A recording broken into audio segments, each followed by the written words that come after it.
দেখো রে নয়ন মেলে জগতের বাহার, জগতের বাহার। ওটো টো টো টো, সকাল হয়ে গেছে, স্কুল যাওয়ার সময় হয়ে গেছে। ভালো বাবু, সোনা বাবু, ওঠো। কারা তোমরা? সিআইডি দের শত্রু আর অপরাধীদের বন্ধু। দেখো দেখো দেখো দেখো দেখো দেখো কেমন করে ছটফট করছে, দেখো খাঁচায় বন্দি সিংহের মতন ছটফট ছটফট ছটফট ছটফট। একবার শুধু সেই কোলটা খুলে দে, তারপর দেখ তোদের কি অবস্থা করি। না না না না না, আমরা কি মরতে চাই নাকি যে তোমার হাত খুলে দেবো? আরে আমরা তো শুধু এটা বলতে এসেছিলাম যে তোমার সাথে সাথে তোমার পুরো সিআইডি টিমের এবার সর্বনাশ হতে চলেছে। সর্বনাশ। অনেক দেখেছি তোদের মতন সিআইডির সর্বনাশ করার লোক। আজ তারা কোথায় আছে কেউ সেটা জানে না। তুমি আমাদের এতটা বোকা আর দুর্বল ভাবতে যেও না, কারণ আমাদের বস এত চালাক, এতটাই চালাক যে সিআইডির ছায়াও ওর কাছে পৌঁছাতে পারবে না। আমার কথা শোন, গিয়ে তোর বসকে বলে দে কাউন্ট ডাউন শুরু করে দেয় যেন ও বাঁচবে না, আর বাঁচবে না।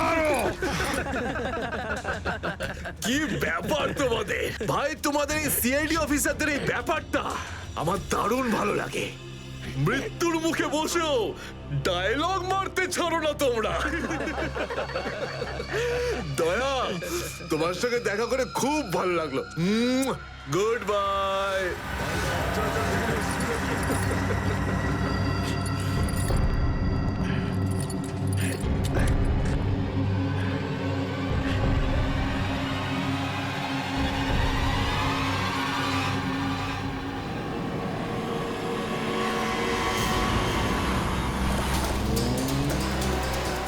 সেদিন দেখা হয়েছিল গানটার শুটিং এই স্টুডিওতেই চলছিল, তাই তো? হ্যাঁ স্যার, এটাই সেটা, বিরাট স্টুডিও।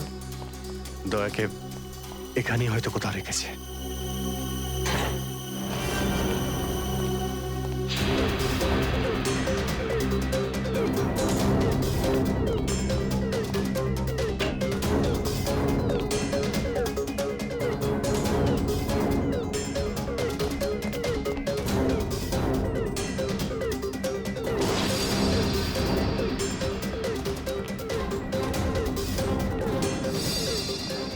এত রক্ত?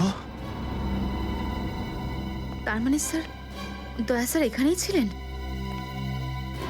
এই শিকল দিয়ে বেঁধে রেখেছিল আমার বন্ধু দয়াকে। একবার যদি আমি এদের পাই না। স্যার, এই চায়ের কাপটা পেলাম, চা এখনো গরম রয়েছে। চা গরম আছে, তার মানে হলো ওরা এখান থেকে বেশি দূর যায়নি।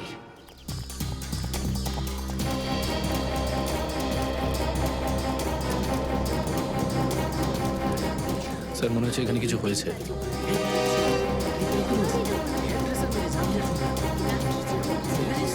সরে যান প্লিজ, সরে যান, সাইড দিন, আমরা সিআইডি থেকে এসেছি। স্যার দেখুন না, কেউ ঋতুকে খুন করে ফেলেছে। কি করে হলো এইসব? বলতে পারবো না স্যার, আমরা সবাই শুটিংয়ে ব্যস্ত ছিলাম তো হঠাৎ গুলি চালাবার আওয়াজ পেলাম, আর এখানে এসে দেখলাম এই মরে আছে। কতক্ষণ আগে চলেছিল গুলি? স্যার এই ধরুন আধ ঘন্টা আগে। স্যার আমরা লোকাল পুলিশকেও ইনফর্ম করে দিয়েছি স্যার।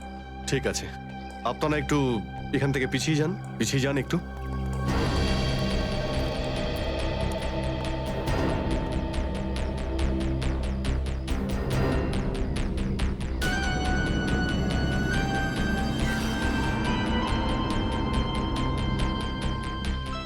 গুলি বেরিয়ে গেছে মাথা থেকে। গুলি লাগা 2 সেকেন্ডের মধ্যেই বেচারি মারা গেছে। গুলি লাগার পরেই এফোড় ওপড় হয়ে গেছে। একটু চেক করো আশেপাশে, দেখো গুলি এই ডিরেকশনে কোথাও পাও কিনা।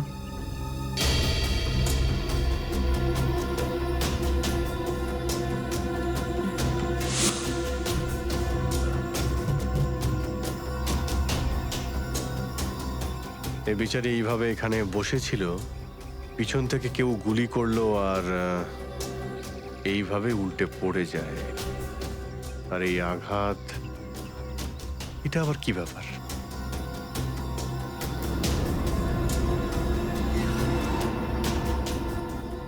উইক পড়েছিল মেয়েটা?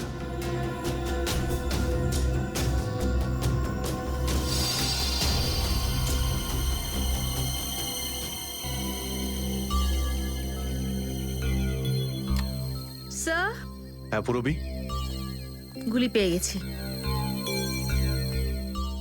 রাইফেলের গুলি মনে হচ্ছে। রেখে দাও এটাকে। আচ্ছা, কি উইক পড়তো? একদমই না স্যার, ও আসলে আমার হেয়ার ড্রেসার ছিল, আর আমার উইগস আর সবকিছু ওই রাখতো। যে উইগটা ও পড়েছে না, সেটা আমার নেক্সট সিনের জন্য লাগতো। ঋতু আপনার উইক পড়েছিল? হ্যাঁ স্যার। সুশান্ত, বুঝতে পারলে? যখন ঋতুকে গুলি করা হয় তখন খুনি ওর মুখটা দেখেনি, গুলি পিছন থেকে চালিয়েছিল। আর যখন ঋতুর গুলিটা লেগেছিল তখন ওনার উইক পড়েছিল। মানে গুলিতে ঋতুর নয়, আপনার নাম লেখা ছিল। কি? হ্যাঁ, আপনাকে কেউ মারতে চায়। এই দেখো, 0.33 ক্যালিবারের বুলেট এটা, যেটা দিয়ে ঋতুকে মারা হয়েছে, যেটা শুধুমাত্র স্নাইপার রাইফেল দিয়েই ছোঁড়া যায়। তাহলে সালুকে স্যার, এই ওর মাথাতে দুটো লাল রঙের চিহ্ন কিসে? এই লাল চিহ্ন দুটো এন্ট্রি আর এক্সিট উন্ড। ঋতুর মাথার মধ্যে গুলি এই দিক দিয়ে ঢুকেছে আর এইখান দিয়ে বেরিয়ে গেছে। এই এক্সিট বোন এন্ট্রি বোন থেকে প্রায় হাফ ইঞ্চি নিচে, মানে গুলি উপর থেকে নিচে চালানো হয়েছিল। আগে হ্যাঁ, গুলিটা ঋতুর মাথায় এইখান দিয়ে ঢুকেছিল আর এইখান দিয়ে বেরিয়ে এসে সোজা ভ্যানিটি ভ্যানের ফুটবোর্ডে এসে আটকে গেছে। আর আমাদের ক্যালকুলেশনের হিসেবে গুলিটা চালানো হয়েছে এদিক থেকে, এইভাবে। গুলিটা প্রায় 2-3 তলার ওপর থেকে ছোঁড়া হয়েছে। অনেক কিছু জানতে পেরে গেছেন স্যার আপনি। হ্যাঁ, ঋতুর কেসে তো আমি অনেকটাই জানতে পেরে গেছি।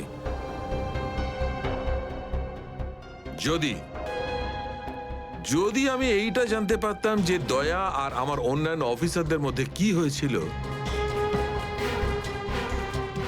কিন্তু আফসোস, যে লোকটি এই কথাটা বলতে পারতো সে বলতেই চাইছে না। আপনি কি বলতে চাইছেন যে আমি কি বলছি না?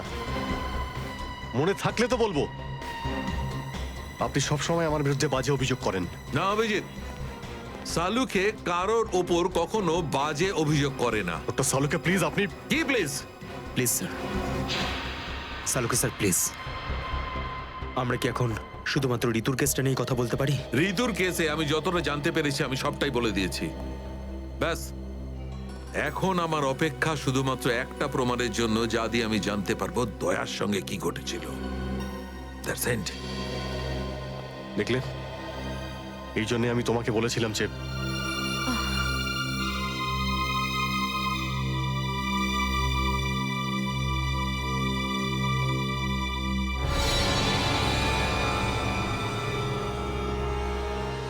Sharp shooter.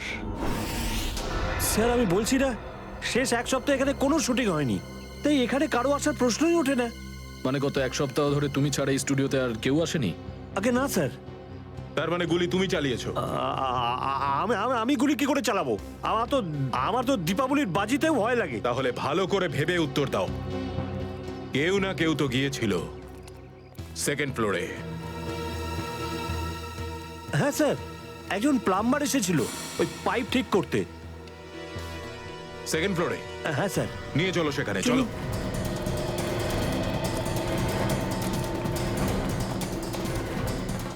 কোন দিকে? এই দিকে।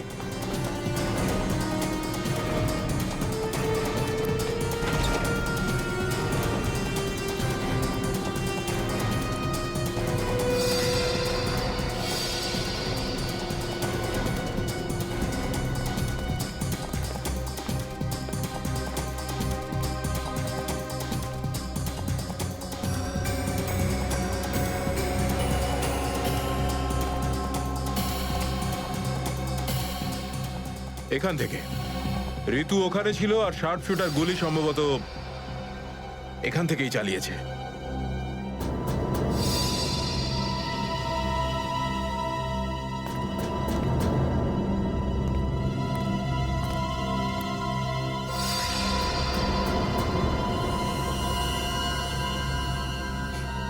স্যার স্যার লাবণ্যকে গুলি করা হয়েছিল, এই হলো ওই গুলিটার শেল।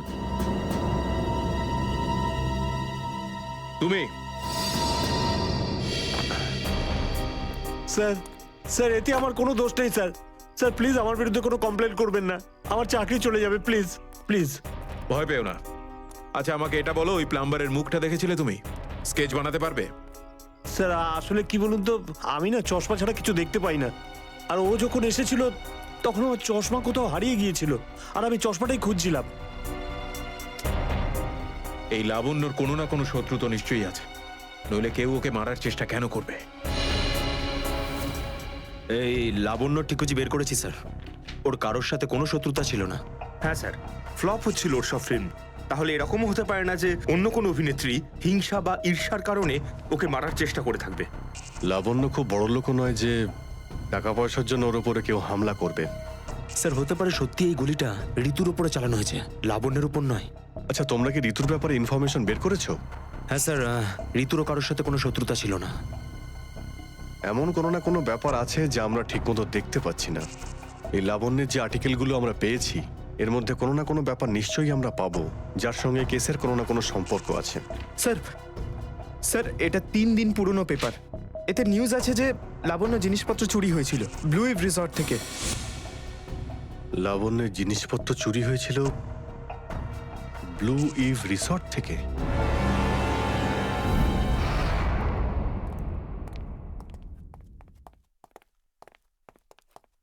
এটাই রুম স্যার।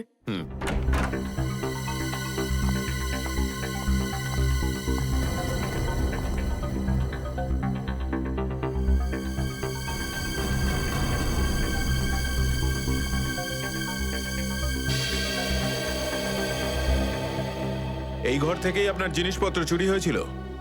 একদমই তাই স্যার, কিন্তু খুব একটা দরকারি জিনিস ছিল না, এই এমনি 1,500-2,000 টাকা আর নকল জুয়েলারি। আর পুলিশ কোনো সূত্র পায়নি এখান থেকে? না স্যার।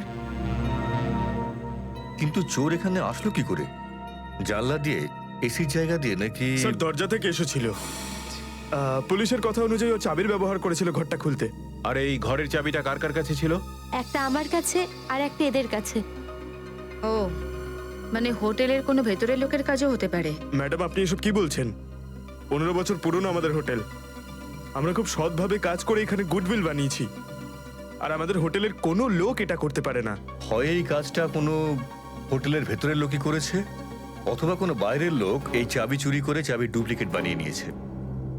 আর এই দুটো সিচুয়েশনেই তোমাদের হোটেল দায়ী, বুঝলে কিছু? ছেড়ে দিন না স্যার, এই ছোটখাটো চুরির জন্য কেন ওদের ডিস্টার্ব করছেন? লাবণ্য দেবী, এই জিজ্ঞাসাবাদ আমরা আপনার জিনিসপত্রের জন্য করছি না, বরং এটা তাকে ধরার জন্য করছি যে আপনাকে মারতে চাইছে। কারণ আমাদের মনে হয় যে এই চুরির সম্পর্কের সাথে আপনার উপর প্রাণঘাতী হামলার সাথে থেকে থাকতে পারে। সেই কারণে একটু ঠিক করে মনে করে বলুন, আর কোনো বিশেষ জিনিস বা কোনো দামি জিনিস যেটা চুরি হয়েছে? হ্যাঁ, আমার তো না, কিন্তু আমার হেয়ার ড্রেসার ঋতুর জিনিস চুরি হয়েছিল। আর তারপর ওর হঠাৎ করে মুড অফ হয়ে গেছিল আর ও খুব কাঁদছিল। এমন কি জিনিস চুরি হয়েছিল ওর? একটা অদ্ভুত শোপিস ছিল। শোপিস? হ্যাঁ, আমিও অবাক হয়েছিলাম ভেবে যে একটা শোপিসের জন্য এত ভেঙে পড়ার কি আছে। আর আমি ওকে বলেও ছিলাম যে আমি ওকে একটা নতুন শোপিস এনে দেবো, কিন্তু হয়তো ওই শোপিসটা ওর জন্য খুব দামি ছিল। খুব দামি শোপিস ছিল? না না, ওই ট্রিপোলিয়াম বাজারে যে চাইনিজ শোপিসের দোকানগুলো আছে না, সেখান থেকেই নিয়েছিল। ওই হবে 700-800 টাকার মতো। ত্রিপোলিয়া বাজারে চাইনিজ জিনিসপত্রের দোকান?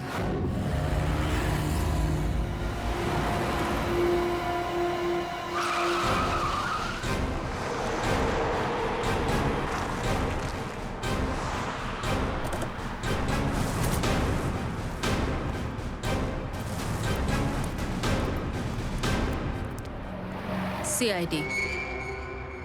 সিআইডি? একটা খুনের ব্যাপারে আপনার থেকে কিছু জানতে চাই। খুন? কার খুন হলো আবার? এর নাম ঋতু, ফিল্ম ইন্ডাস্ট্রিতে হেয়ার ড্রেসারের কাজ করে। কিছু মনে পড়লো? আমি তো একে কোনোদিন দেখিনি। গত শনিবারে আপনার দোকানে এসেছিল। ও একটা মূর্তি কিনেছিল। এই অনেকটা এরকম ছিল। শনিবার তো আমি ছুটিতে ছিলাম। হ্যাঁ, সুশান্ত দোকানটা দেখছিল। কি সুশান্ত, তুমি দেখেছো মেয়েটাকে? হতে পারে এখানে এসেছিলেন। শনিবারের দিনটা খুব বিজি দিন থাকে, অনেক লোক আসে। কিছু মনে পড়ছে না। আচ্ছা, আমাকে এই মূর্তিটা দেখাও তো। ওই মূর্তিটাও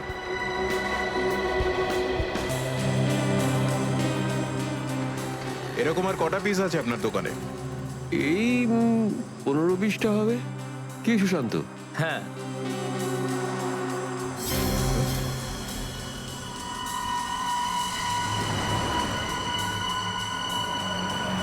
ওখানে ওই দুটো বক্সে ক্রস চিহ্ন দেওয়া কেন? আরে আরে ওটা তো ডিফেক্টিভ পিস, এগুলো ফ্যাক্টরিতে রিটার্ন যাবে, আপনার কোনো কাজে আসবে না। সেটা এক্ষুনি জানতে পারা যাবে। দেখাও ওটাকে, দেখাও।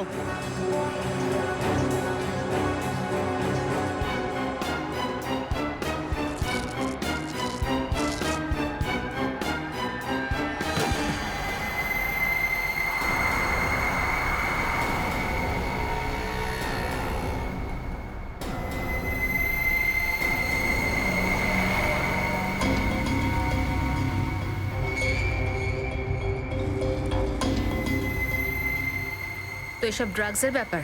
ঋতুকেও এরকমই শপিস বেঁচেছিলে? সুশান্ত, তুমি আমার দোকানে থেকে ড্রাগসের কারবার করতে? এবার বন্ধ করো এই নাটকটা। অ্যারেস্ট করো এই দুজনকে। আসুন, পরে দেখছি। চল, তোকে বোঝাচ্ছি, চল স্যার, আমি কিছু করিনি স্যার। চল।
সুশান্ত, কে করলো এটা?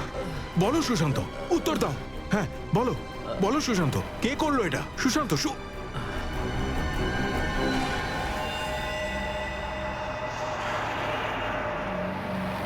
হি ইজ ডেড। স্যার, এটুকু তো নিশ্চিত ঋতুর মৃত্যুর সম্পর্ক এই ড্রাগ স্মাগলিং এর সঙ্গে রয়েছে। হ্যাঁ পুরবি, কিন্তু এই ড্রাগসের র্যাকেটের পিছনে কারা আছে?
কি ব্যাপার স্যার, এত আর্জেন্ট ডাকলেন? জয়, তোমার জীবনের ঝুঁকি আছে। তোমাদের মতন অফিসারদের ব্যাপারে ওরা জেনে গেছে, আর ওরা একের পর এক মেরে ফেলছে। এটা কি করে হতে পারে স্যার? আমাদের ব্যাপারে কে কাকে কি বলবে? সেই তো, সেটাই তো বুঝে উঠতে পারছি না। সেটারই তো খোঁজ নিতে হবে। তুমি একটা কাজ করো, এটার মধ্যে ভোপাল যাওয়ার টিকিট আর 10,000 টাকা রয়েছে। তাড়াতাড়ি এখান থেকে চলে যাও। যাও, তাড়াতাড়ি বেরিয়ে পড়ো। জয়, জয়, কি হয়েছে? জয়, জয়,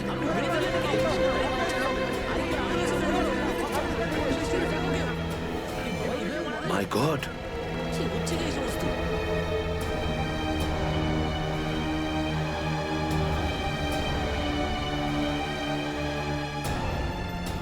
আরো একজন।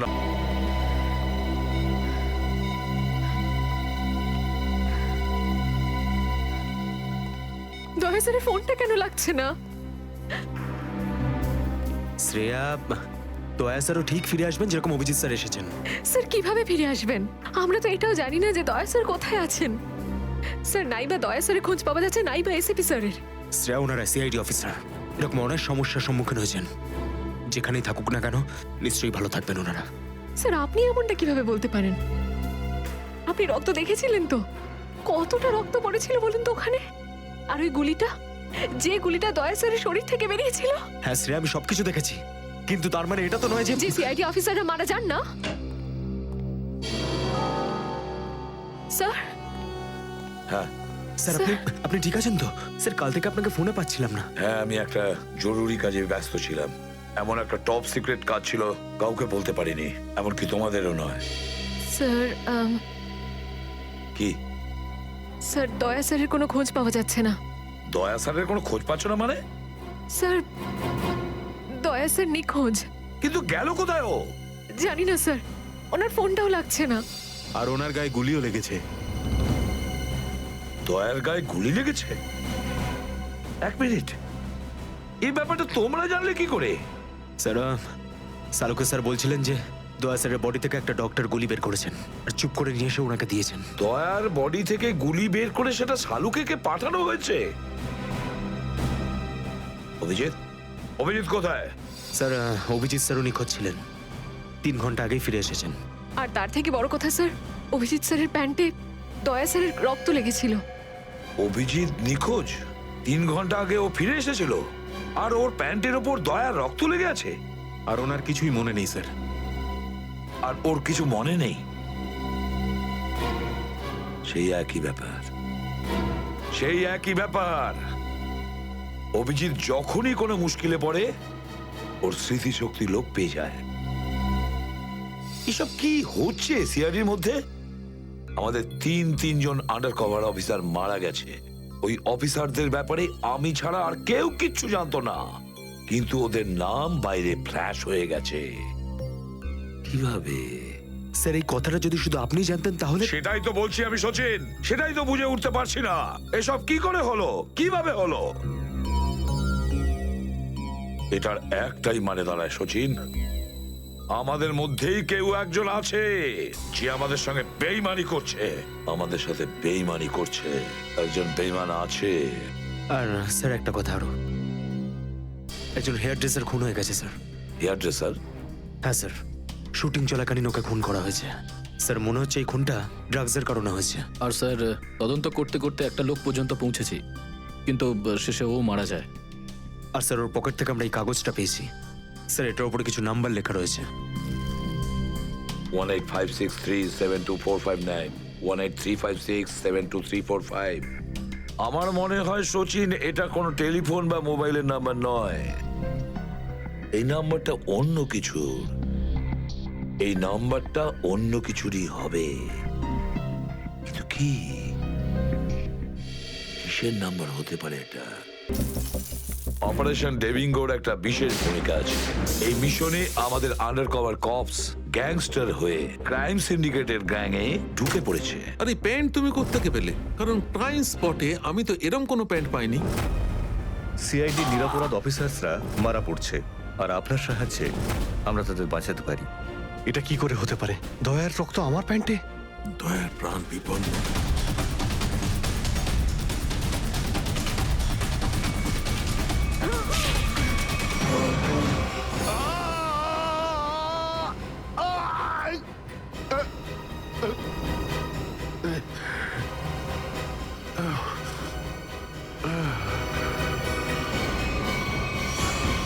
স্যার, শহরে যত টোল প্লাজা রয়েছে সব জায়গায় খোঁজ নিয়েছি, না তো এসিপি স্যারের খোঁজ পেয়েছি আর না তো দয়া স্যারের।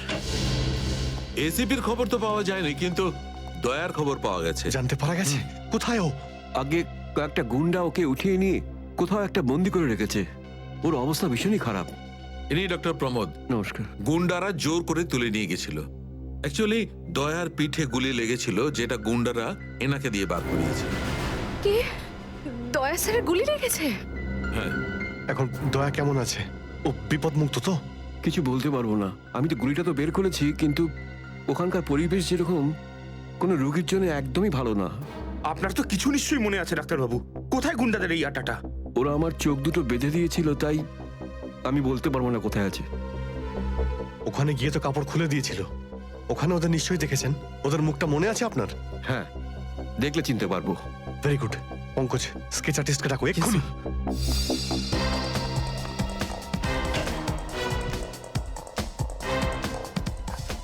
অভিজিৎ, ওই আমি তোমার সাথে। হাই স্যার, আপনি এখানে? হ্যাঁ, আমি এখানে। আচ্ছা সারিকা, পেইন্টে যে রক্তটা লেগেছিল তার ডিএনএ রিপোর্টটা এসেছে? হ্যাঁ, এসেছে। সেটাই বলতে এসেছিলে না অভিজিৎ স্যারকে? হয়তো তুমি আগেই বলে দিয়েছো। তোমার বসকে ডাক্তার সালুকাকে বলার কথা মনেই হয়নি। ছাড়ো ছাড়ো, কোনো ব্যাপার না, কোনো ব্যাপার না, হতেই পারে হতেই পারে, ছাড়ো ছাড়ো। কি আছে ওই ডিএনএ রিপোর্টে? ওই ব্লাড স্যাম্পলটা কার সারিকা?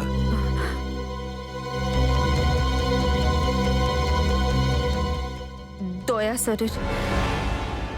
দয়ার? দয়ার? আচ্ছা, ওই প্যান্ট যার উপর এই রক্তটা লেগেছিল, ওই সেই প্যান্টটা কার?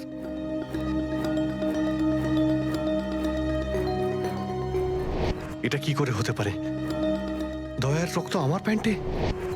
অভিজিতের।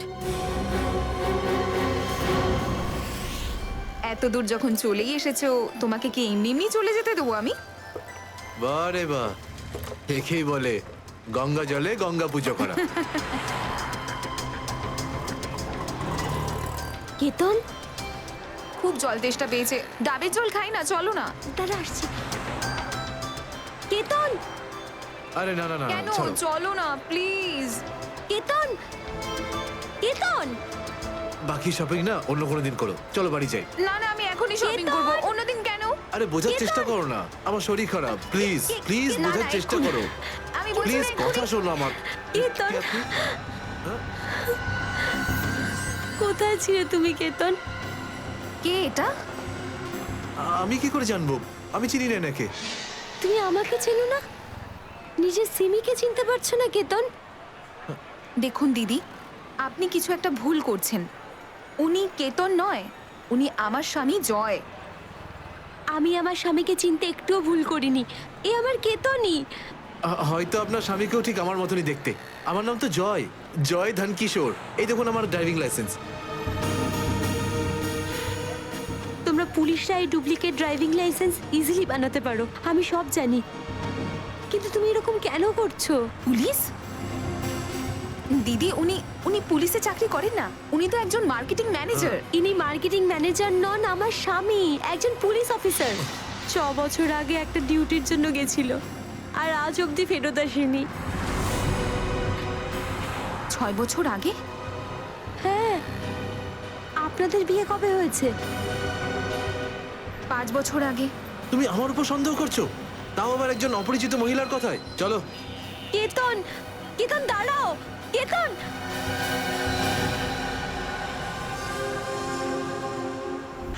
অভিজিতের প্যান্টের ওপর দয়ার রক্ত। 3 বার টেস্ট করিয়েছি, কিন্তু ফলাফল ওই। আর সেই কারণে তুমি প্যান্টটা চুপচাপ সারিকাকে দিয়ে দিয়েছিলে, কারণ তুমি জানতে ওই প্যান্টে দয়ার রক্ত লেগে আছে। যদি আমি জানতাম যে আমার প্যান্টে দয়ার রক্ত লেগে আছে, তাহলে সেটা আমি টেস্ট করার জন্য কেন দেব?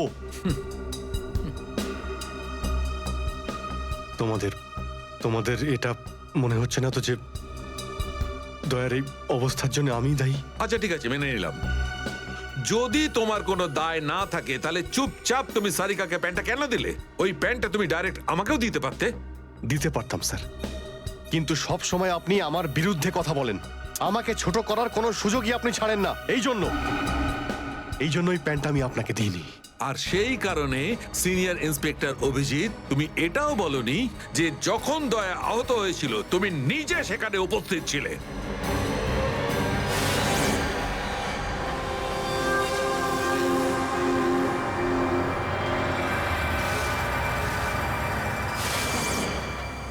বলে দিতাম, যদি আমার মনে থাকতো।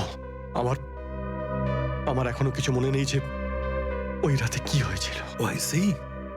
আপনার মনেই নেই যে ওই রাতে কি হয়েছিল? ডক্টর সালুকে আমরা অভিজিৎ স্যার আর দয়া স্যারের বন্ধুত্বের উদাহরণ দিই, আর আপনি ওনাদের উপর এরকম অপবাদ দিচ্ছেন? হ্যাঁ স্যার, অভিজিৎ স্যার নিজের জীবন দিয়ে দেবেন, কিন্তু দয়া স্যারের উপর একটা আঁচল লাগতে দেবেন না। ও আচ্ছা, চলো ঠিক আছে, মেনে নিচ্ছি।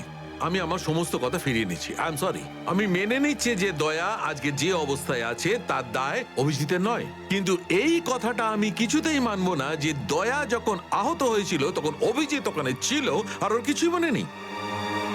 কিছু একটা ঘটনা অভিজিতের মাথায় নিশ্চয়ই ঢুকে গেছে, কিছু তো আছে। ইটস ইম্পসিবল, কিচ্ছু মনে নেই। ডক্টর সালুকে, আপনি আমার কাটা ঘায়ে আর নুন ছেটাবেন না। আপনি খুব ভালো মতোই জানেন যে আমার স্মৃতিশক্তি। জানি অভিজিৎ, আমাকে মনে করিয়ে দেওয়ার চেষ্টা করো না। আমি ভালো করে জানি অভিজিৎ, যখন সিনিয়র ইন্সপেক্টর অভিজিৎ কোনো প্রবলেমের মধ্যে পড়ে তখন ওর কাছে একটা মস্ত বড় হাতিয়ার আছে, ওর স্মৃতিশক্তি। প্লিজ সালুকে স্যার, আপনি অভিজিতের integrity hold on doctor Sarika. ইন্টিগ্রিটির পার্ট তুমি আমাকে পড়াতে এসো না। তুমি সিআইডির সবচেয়ে বড় নিয়ম ভেঙেছো, আমাদের কাছ থেকে এইরকম একটা বড় প্রমাণ লুকানোর। আন্ডারস্ট্যান্ড? ইন্টিগ্রিটি। স্যার, ওই দিন রাতের এমন কোনো কথা যেটা আপনার মনে আছে? যাই হোক,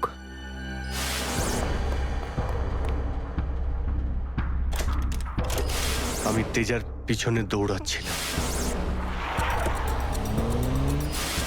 ও দৌড়ে গিয়ে গাড়িতে ওঠে, আর তারপর কেউ ওকে গুলি করে আর গাড়ির বাইরে ফেলে দেয়।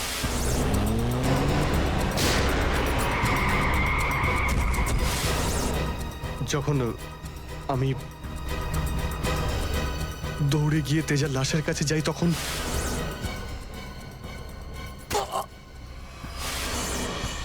কেউ আমার ঘাড়ের কাছে কিছু একটা সূচের মতো।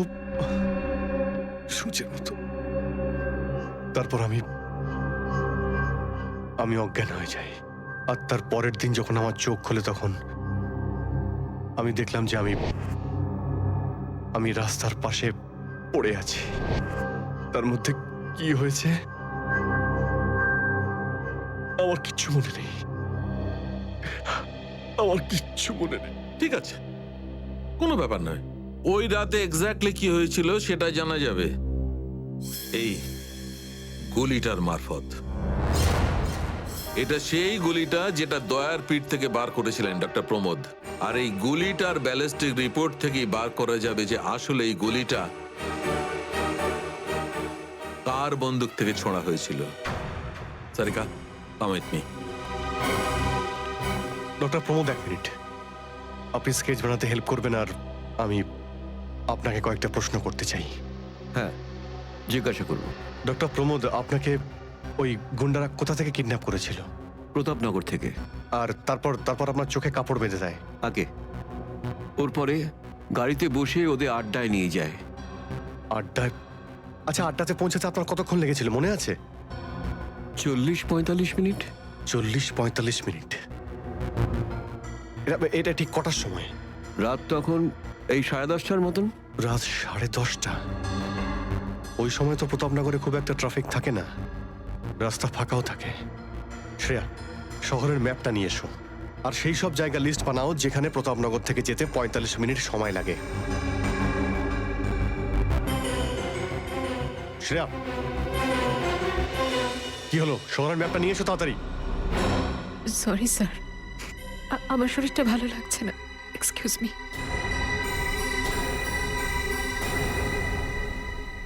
I can't believe this Maya, তুমি নিজের স্বামীর কথা বিশ্বাস করছো না, একজন অপরিচিত মহিলার কথা বিশ্বাস করছো তুমি। একটা মেয়ে অন্য একটা মেয়ের চোখের দিকে তাকালেই বুঝতে পারে যে সে সত্যি বলছে না মিথ্যে, আর ওর চোখে সত্যিটা ছিল, ওর চোখে জল মিথ্যে বলছিল না। মায়া, মায়া তুমি ওর কথায় বিশ্বাস করছো চোখের জল দেখে, আর তুমি আমাকে সন্দেহ করছো। সত্যিটা বলো, বলো সত্যি করে যে কতগুলো বউ আছে তোমার, বলো আমাকে জয়। আরে আমি তো একটা সামলাতে পারছি না, আবার অন্য কোথায় আনবো? সে তো তোমার কপাল ভালো যে মার্কেটে আজ তোমার সত্যিটা জানতে পারলাম, না হলে সারা জীবন আমি এটাই ভেবে যেতাম যে তুমি আমাকে ভালোবাসো। হ্যাঁ মায়া, এটা সত্যি যে আমি শুধুমাত্র তোমাকেই ভালোবাসি মায়া। তাহলে বলছো না কেন নিজের ব্যাপারে সত্যিটা? নিজের অতীতের ব্যাপারে কেন বলো না আমাকে কিছু? মায়া তুমি তো সব জানো আমার সম্পর্কে, যে আমার কেউ নেই কোনোদিন, আর তুমি ছাড়া আমার কে আছে বলো?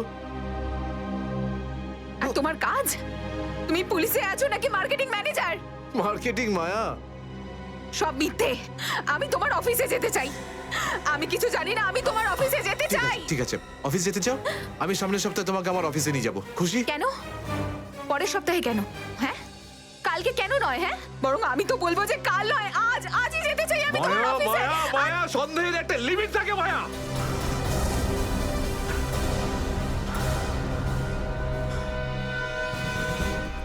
ঠিক আছে মায়া, আই এম সরি মায়া, আমি তোমাকে অফিসে নিয়ে যাবো। মিথ্যে কথা বলার একটা লিমিট আছে জয়, ওরফে কেতন। যতক্ষণ না তুমি আমাকে সত্যিটা বলছো, আমার সাথে কথা বলতে আসবে না তুমি। Maya listen to me Maya, please শোনো মায়া। মায়া মায়া, দরজা খোলো মায়া।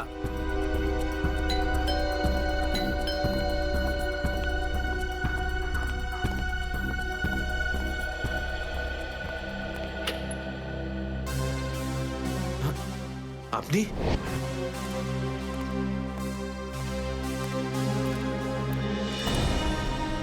কেতন, মিশনের কাজটা থামিয়ে দাও আর এই মুহূর্তে এখান থেকে চলে যাও। না স্যার, আমি এই মিশনের জন্য আমার জীবনে 6টা বছর দিয়েছি স্যার। স্যার প্লিজ স্যার, আপনি মিশনটা আটকাতে পারেন না স্যার, আমি এই মিশনটা কমপ্লিট করা খুব তুমি কাছাকাছি। বুঝতে পারছো না কেন কেতন? তোমার জীবন কতটা বিপন্ন তুমি জানো? আর তাছাড়া আমি অন্যান্য অফিসারদের এইভাবে মরে যেতে দেবো না। 4টের সময় গোলমা বাস স্ট্যান্ডে অপেক্ষা করবে, that's an order. Sir sir please sir, sir please. Sir সব মিলিয়ে 4টে এমন জায়গা রয়েছে যেটা প্রতাপনগর থেকে 45 মিনিটের দূরত্বে রয়েছে। এটা হচ্ছে ভিকে রোড, যেখানে কল সেন্টার্স আর অফিসগুলো রয়েছে। এটা সেই জায়গাটা হতে পারে না। আর এই পশ্চিমে শ্যামনগর স্যার, এখানে বেশিরভাগ সব ফ্ল্যাট স্যার। ডক্টর প্রমোদ, আপনার ঠিক মনে আছে যেখানে আপনাকে নিয়ে গেছিল সেই জায়গাটা বাংলো বা ফ্ল্যাট ছিল না? হ্যাঁ, পুরনো কোনো এলাকায়। এখন তাহলে বাকি রইল সাউথ আর ইস্ট। এই সাউথের দিকে চিত্রকূটনগর আর ইস্টে বিদ্যাধরনগর। চিত্রকূটনগরে তো অনেক দোকান রয়েছে, আর বিদ্যাধরনগর এখানে তো অনেক স্টুডিও রয়েছে, ফিল্মের শুটিং হয় এখানে। আরে শ্রেয়া, আচ্ছা এখন তোমার শরীর কেমন আছে? আমি ঠিক আছি স্যার, থ্যাংক ইউ। শ্রেয়া, চাইলে তুমি বাড়ি গিয়ে বিশ্রাম নিতে পারো, ততক্ষণ আমরা এসব খোঁজ নিচ্ছি। না স্যার, যতক্ষণ দয়া স্যার আর এসিপি স্যারের খোঁজ পাওয়া যাচ্ছে না, আমার শান্তি হবে না। ওকে ঠিক আছে, মানে দয়া হয় বিদ্যাধরনগরে, না হলে চিত্রকূটনগরে আছে। ডক্টর প্রমোদ আপনাকে যেখানে নিয়ে গেছিল, আশপাশ থেকে সেখানে কি কোনো শব্দ আসছিল? আপনি কিছু শুনেছিলেন ওখানে? হ্যাঁ, একটা গান বারবার শোনা যাচ্ছিল। মানে বলতে চাই, প্রত্যেক আধ ঘন্টা পর ওই গানটাই শুনছিলাম। তার মানে আশেপাশে কোথাও ফিল্মের শুটিং চলছিল, মানে বিদ্যাধরনগর। বিদ্যাধরনগর, কারেক্ট। ফিল্মের সব স্টুডিও ওখানেই আছে। এটা খোঁজ নাও যে বিদ্যাধরনগরে কোন স্টুডিও আছে যেখানে এই গানটার শুটিং চলছিল। আরে এরা তো সব তোমার সঙ্গেই আছে, তোমার অফিসাররা তো তোমাকে খুঁজে খুঁজে হয়রান হয়ে গেল। আমি কোথায় গিয়েছিলাম ওরা জানে। এবার তুমি বলো, এমন কোন কথা আছে যেটা ফোনে বলতে পারোনি? প্রদ্যুমন, এই কথাটা আমরা দুজন আলাদা বলতে পারি না? কেন? এমন কি কথা আছে যে এদের সামনে তুমি বলতে পারছো না? বলতে পারি, কিন্তু ভয় পাচ্ছি। ভয় পাচ্ছি যে যে লোকটাকে এরা হিরো মনে করে, যারা তার মতো হতে চেষ্টা করে, স্বপ্ন দেখে, যাতে ও নিজে এই লোকেদের দৃষ্টিতে পড়ে না যায়। এসব ঘুরিয়ে ফিরিয়ে কথা বন্ধ করো সালুকে। পরিষ্কার করে বলো, আর সবার সামনে বলো। ঠিক আছে, পরিষ্কার করে বলছি, আর আমি সবার সামনে বলছি। কিন্তু যেটা আমি বলবো সেটা শুনে কেউ যেন মনে করো না যে আমি কারোর ওপর বদলা নিচ্ছি বা কারোর সঙ্গে শত্রুতা করছি। ক্রাইম স্পটের ব্যালিস্টিক রিপোর্ট এসে গেছে। কি লেখা আছে রিপোর্টে? প্রথম গুলিটা চলে কালুর ওপর, অভিজিতের বন্দুক থেকে। আমাদের আন্ডারকভার কপের উপরে? আগে হ্যাঁ, শুধু তাই নয়, দ্বিতীয় গুলিটা চালানো হয়েছিল ভিকুর ওপর, দয়ার বন্দুক থেকে। না, এরকম হতে পারে না। অভিজিৎ স্যার আর দয়া স্যার ভিকু আর কালুকে এইভাবে চেয়ারে বেঁধে রেখে গুলি চালাতে পারে না স্যার। ফ্রেডে, ব্যালিস্টিক রিপোর্ট কখনো মিথ্যে কথা বলে না। আর সবচেয়ে ইম্পর্টেন্ট রিপোর্ট, সেই রিপোর্ট যার জন্য এদের সবাইকে বাইরে যেতে বলেছিলাম। অভিজিতের ফোন। অভিজিৎ, কোথায় তুমি? এখন এই মুহূর্তে ফরেনসিক ল্যাবে তুমি চলে এসো। ফরেনসিক ল্যাবে? কেন স্যার, কি হয়েছে? অভিজিৎ, তুমি কাল্লুকে গুলি চালিয়েছো? কাল্লুকে গুলি আমি? আর স্যার, ওকে আমি কেন গুলি করতে যাব? অভিজিৎ, তুমি এই মুহূর্তে ফরেনসিক ল্যাবে চলে এসো, and that's an order. Sir, এই কথাটা শুনে আপনি যতটা অবাক হয়েছেন ততটা আমিও অবাক হয়েছি। আর যতক্ষণ আমি এটা না জানছি যে ওই রাতে কি হয়েছিল, আমি আসবো না। তাহলে কি তুমি আমার বিরুদ্ধে যাবে? স্যার, আমি আপনার বিরুদ্ধে যাচ্ছি না স্যার। আমি সেটাই করছি যেটা আপনি আমাদের শিখিয়েছিলেন, সিআইডি ডিউটি স্যার। অভিজিৎ, ও না করে দিল। আপনার অনেস্ট, ব্রিলিয়েন্ট, ইন্টেলিজেন্ট অফিসার আপনার অর্ডার ক্যারি আউট করতে না করে দিল এসিপি স্যার। আমি জানতাম প্রদ্যুম্ন, এই অভিজিৎ একদিন না একদিন পুরো সিআইডি টিমের জন্য সেই মাছি প্রমাণিত হবে যে সমস্ত পুকুরটাকে নষ্ট করে দেয়। এই অভিজিতের কারণে আমাদের পুরো সিআইডি টিমের বদনাম হয়ে যাচ্ছে। কলঙ্ক একটা। এই অভিজিৎ সিআইডি টিমের একটা বড় বোঝা, একটা কলঙ্ক। অনেক হয়েছে স্যার, বন্ধ করুন এসব। আর কি উল্টোপাল্টা বলবেন ওর নামে? আমি বন্ধ করব? আমি তো বন্ধ করে দেবো সারিকা, কিন্তু এই রিপোর্ট, এইটার কি করবে? এইটা চুপ করে থাকবে না সারিকা, এইটা সত্যি কথা বলবে বস। জানো এই রিপোর্টে কি আছে? কি আছে ওই রিপোর্টে? দয়ার উপর গুলি কে চালিয়েছে? কে মেরেছে সালুকে? কে করেছে গুলিটা? প্রদ্যুম্ন, দয়ার উপর গুলি তোমার honest, brilliant, intelligent officer Abhijit চালিয়েছে। কি? দয়া অভিজিতের গুলির শিকার হয়েছে প্রদ্যুম্ন। অভিজিৎ গুলি চালিয়েছে দয়ার ওপর। অভিজিৎ? অভিজিৎ অভিজিৎ দয়াকে গুলি করেছে?